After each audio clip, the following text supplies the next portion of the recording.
السلام عليكم ورحمة الله وبركاته. أهلا بيكم في مطبخ نشوى الخطيب. اللهم صل وسلم وبارك على سيدنا محمد وعلى آله وأصحابه أجمعين. الدعوة الحلوة منكم لأبويا وأمي بالرحمة، ربنا يرحمهم ويغفر لهم ويسامحهم هم وأمتنا جميعا يا رب العالمين. مش معنى إني بقول الدعوة لأبويا وأمي بالرحمة يبقى ما ندعيش لجميع أمواتنا، ندعي لجميع أمواتنا جميعا يا رب بالرحمة والمغفرة، ويرزقهم يا رب الفردوس الأعلى من الجنة، اللهم آمين. خش على الكبدة بقى التحفة، الكبدة الفاخر من الآخر، اللي مش عايزة أقول الجملي هو أملي، لأ ده الضاني هو أملي. حاجة بصوا تحفة، هتشوفوها وأنا بعملها. طريقتها جميلة جدا. متنسوش اللايك والاشتراك والمشاركات وكل حاجة حلوة بتعملوها اعملوها لي. طبعا مشكلة من كله. تيجي نقول بسم الله الرحمن الرحيم، اللهم صل على النبي، صل على الحبيب المصطفى. كده ننزل الأول بالحلويات بتاعة الكبدة دي، وبعد كده بالقلب. هي قلب، واللهم صل على النبي، كبدة ضاني وطحال ومخاصي. بس المخاصي مش هحطها دلوقتي طبعا، لان انتوا عارفين المخاصي سواها بسيط جدا، بحطها في الاخر. انا اول حاجه نزلت بيها دلوقتي حلويات الكبده والقلب، واللهم صل على النبي، الطحال. الحاجه اللي بتاخد سوا انا نزلت بيها الاول واحده واحده كده. هي كلاوي وطحال وقلب وكبده وحلويات الكبده، والاخر بقى المخاصي. طبق مشكل بقى كده، ايه اوعى وشك، اوعى وشك.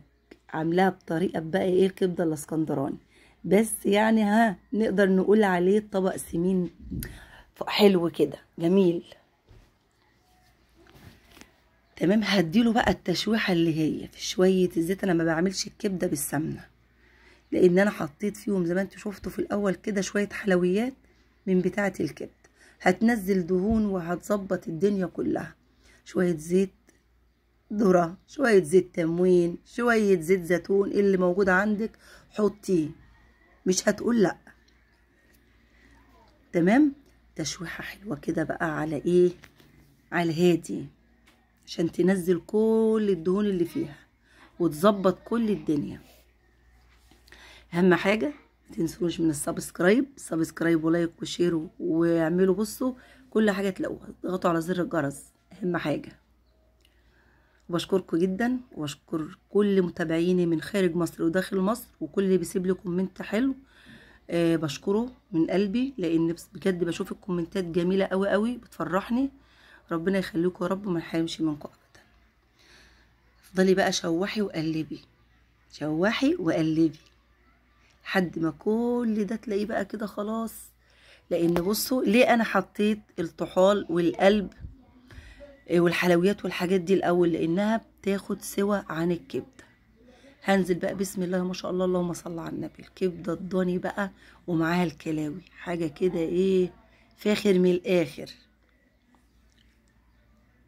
طبق مشكل خلانا كنا ورحنا في حته تانية. يعني حلوه دي، كنا ورحنا في حته تانية. واللي بيوصل لحد الجمله دي يقول لي في الكومنت كنا ورحنا حته تانية. انا بحب جدا لما يبقى فيه كده جمله او كلمه ملفته، اقول لكم اللي يوصل لحد هنا يقول لي كذا. وصلوا كده على النبي عليه افضل الصلاه والسلام، واذكروا الله دايما، وادعوا لكل احبابكم طول ما انتوا قاعدين في المطبخ، قاعدين على السرير، قاعدين واقفين في البلكونه، ماشيين، استغفروا ربنا وادعوا لكل حبايبكم واولادكم وازواجكم وادعوا ليا. يعني دعوة الغريب ربنا سبحانه وتعالى، يعني بصوا دعوة الغريب 40 غريب بتبقى مستجابة. يدعوا لي بجبر الخاطر والستر والصحة، اللهم امين يا رب العالمين. طبعا حسيت ان هي احتاجت شوية زيت فحطيت شوية زيت. انا كنت ناوية ان احنا ناكلوها بالعيش. بصوا بقى شوية المخاصي دول، يا سيدي يا سيدي يا سيدي، اوعى وشك، اوعى وشك. شوية مخاصي نزلوا في اخر الكبدة، حاجة تحفة. انتوا عارفين ان المخاصي متاخدش وقت وما بتاخدش سوا، فاضطريت ان انا انزل بيها في الاخر خالص قبل ما انزل بالفلفل عشان ما تتهراش، يعني يبقى واخده السوا بتاعها مظبوط.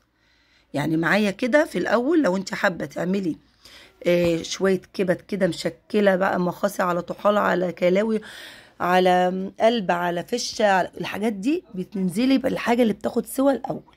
الكبده ما بتاخدش سوا، يا دوبك تشمميها النار كده تقلبتين، والمخاصي نفس النظام. هقلب بقى كده بسم الله يا ما شاء الله، وبنزل بقى بالفلفل الاخر خالص.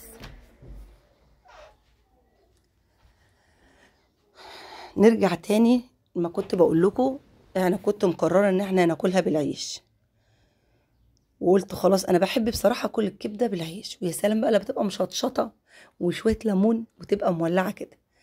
بعد ما عملتها وخلاص وقلت هناكل بالعيش، طلع لي بقى اللي قال لي انا عايز مكرونه. قلت مش مشكله، حط الحله وهنعمل المكرونه ونحمر بطاطس ونظبط كل حاجه. عملت دقه بقى خطيره، الدقه الجباره بقى، الدقه الاسكندراني، التوم بالفلفل بالكمون في الكبه، ونزلت بقى كده ايه، ادوا ريحه بقى وهيجوا البيت، خلوا اللي نايم صاحي واللي جوه جه، وريحه بقى مش عايزه اقول لكم، ريحه وطعم. انتوا عارفين واثقين فيا لما بتكون الحاجه حلوه وكويسه وبقول لكم طعمها حلو او ريحتها حلوه، لازم بيكون انا الحاجه لو مش طالعه كويسه مش هنزلها اصلا. بصوا بسم الله ما شاء الله عامله ازاي، لونها جميل حاجه كده. بصوا حطيت بقى الميه غليت بقى، وهسلق بقى كيس مكرونه او كيسين انا مش فاكره، وهنعمل مكرونه برضو معاها، واللي عايز ياكل بالعيش ياكل، ونحمر بطاطس ومخلل زيتون وليمون من بقيه رمضان، ويلا بقى هيصه.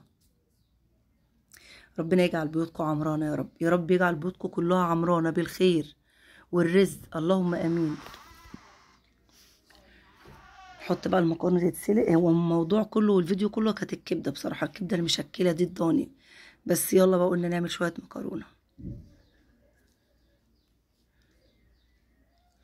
انا مقطعه بقى فلفل مولع نار، وقبل ما بعمل بسالهم مين هياكل حراق ومين هياكل عادي. طبعا في الكبده ما يتوصوش، قالوا لي كلنا حراق اعمليها حته واحده، قلت لهم خلاص مفيش مشكله. ننزل بقى بالفلفل بقى يتدلع بقى، فلفل انا بحب احطه في الاخر خالص، يدوبك يشرب كده من الكبده والصوص بتاع الكبده، ويدي تشويحه بسيطه خالص كده، انا بحبه كده. هي دي الكبده ولا بلاش؟ طبعا زمانكم بتقولوا نشوه رغايه وبترغي كتير. نقلب بقى كده من فوق لتحت كده، ونخلي الفلفل يشرب من كل الكبده والصوص اللي فيها. الصوص ده حاجه تانية خالص يا جماعه.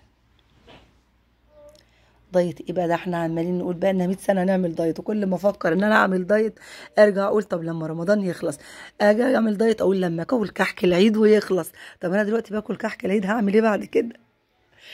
ربنا يستر بقى، وان شاء الله الايام الجايه دي ابتدي بقى اعمل نظام دايت كده حلو معاكم كده، واشارككم فيه عشان اللي حابب يعمل معايا يعمل، نشجع بعض ان شاء الله. شايفين لون الكبده وجمالها، وشايفين الحلاوه اللي فيها يا سيدي. مش عم اللي بيقول الجمل ايه هو املي، لا ده الضاني هو املي. كبده كده، بصوا الجمال، بصوا الحلاوه، وانا اللي مقطعاها تقطيعه ايدي. بصوا بقى استوت كده، بصوا عايزه الاكل. بسم الله ما شاء الله. نظبط بقى الاطباق عشان خلاص كده وعوعنا،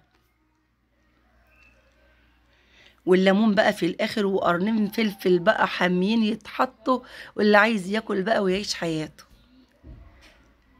يا رب تكون الطريقة عجبتكم، وما تنسوش تحطوا الكلاوي والفشة او مثلا الطحال او القلب في الاول، ياخدوا سوا مع الحلويات بتاعة الكبدة، وبعد كده الكبدة بتنزل